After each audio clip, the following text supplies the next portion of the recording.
Berbicara tentang Gunung Santri, tentu setiap orang Banten mengenalinya karena Gunung Santri memiliki beberapa banyak keramat yang jarang sekali diketahui oleh masyarakat luas.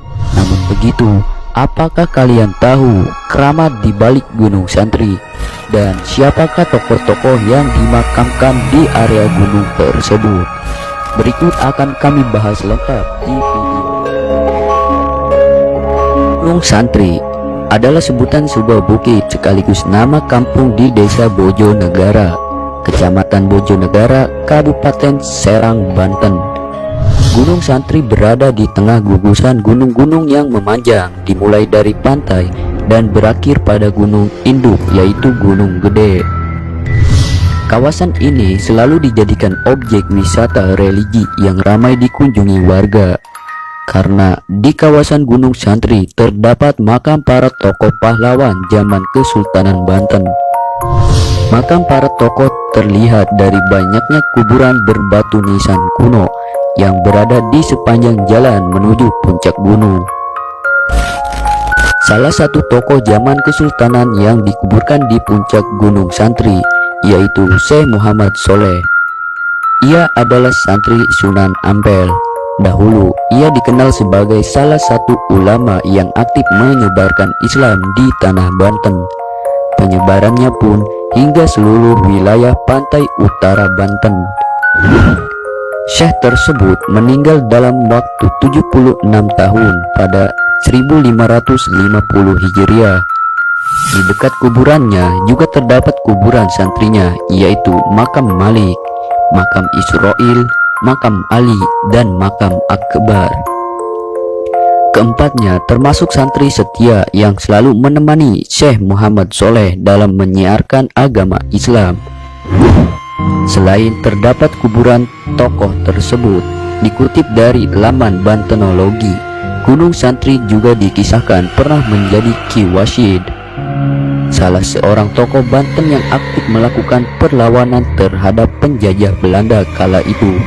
Ki Wasyid menjadikan Gunung Santri sebagai tempat persembunyian bersama pengikutnya untuk mengatur strategi menghadapi perlawanan para penjajah Belanda.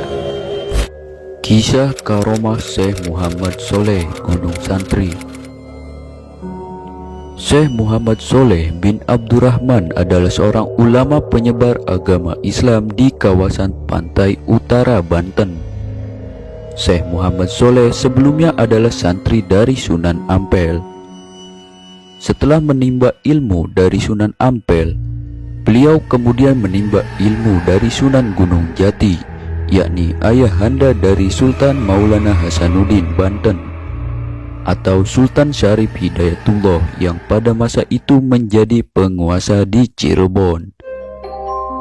Setelah menimba ilmu dari Sunan Gunung Jati, lalu Syekh Muhammad Soleh diperintahkan oleh gurunya untuk berdakwah sambil mencari putranya Maulana Hasanuddin yang pergi ke Banten dan sudah lama tidak kembali ke Cirebon.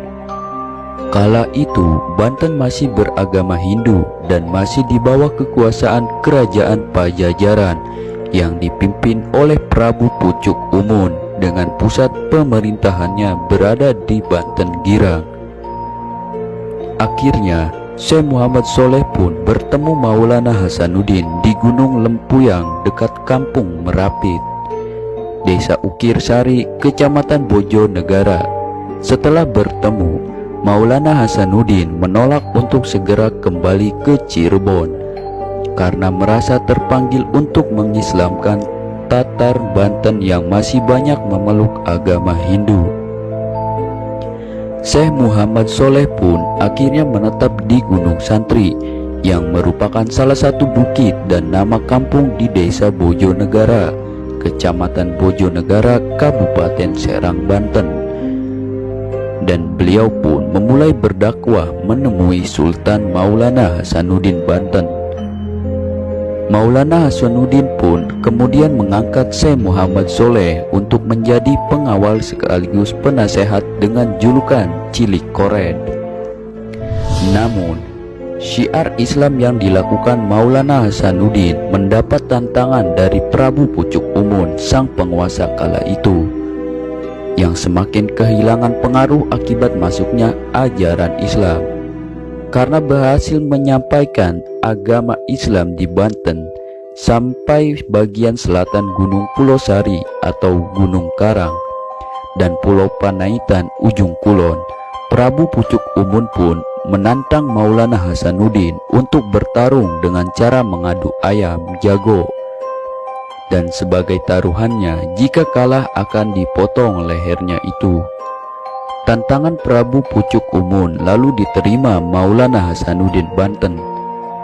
Setelah Maulana Hasanuddin bermusyawarah dengan pengawalnya Syekh Muhammad Soleh, akhirnya disepakati yang akan bertarung melawan Prabu Pucuk Umun adalah Syekh Muhammad Soleh, yang bisa menyerupai bentuk ayam jago seperti halnya ayam jago biasa. Hal ini terjadi karena kekuasaan Allah Subhanahu wa Ta'ala. Pertarungan dua ayam jago tersebut pun berlangsung seru, namun akhirnya ayam jago milik Maulana Hasanuddin yang memenangkan pertarungan dan membawa ayam jago tersebut ke rumahnya. Ayam jago tersebut berubah menjadi sosok Syekh Muhammad Soleh sekembalinya di rumah Sultan Maulana Hasanuddin. Akibat kekalahan adu ayam jago tersebut pun, Prabu Pucuk Umun tidak terima dan mengajak berperang Sultan Maulana Hasanuddin. Namun akhirnya pasukan Prabu Pucuk Umun pun dapat dikalahkan dalam peperangan dan mundur ke selatan bersembunyi di pedalaman Rangkas yang sekarang disebut dengan suku Baduy.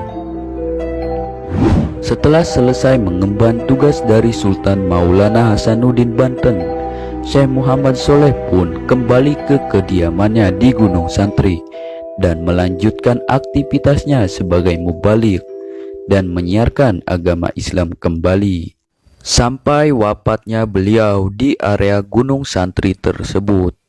Nah, begitulah sejarah keramat Gunung Santri. Semoga bermanfaat.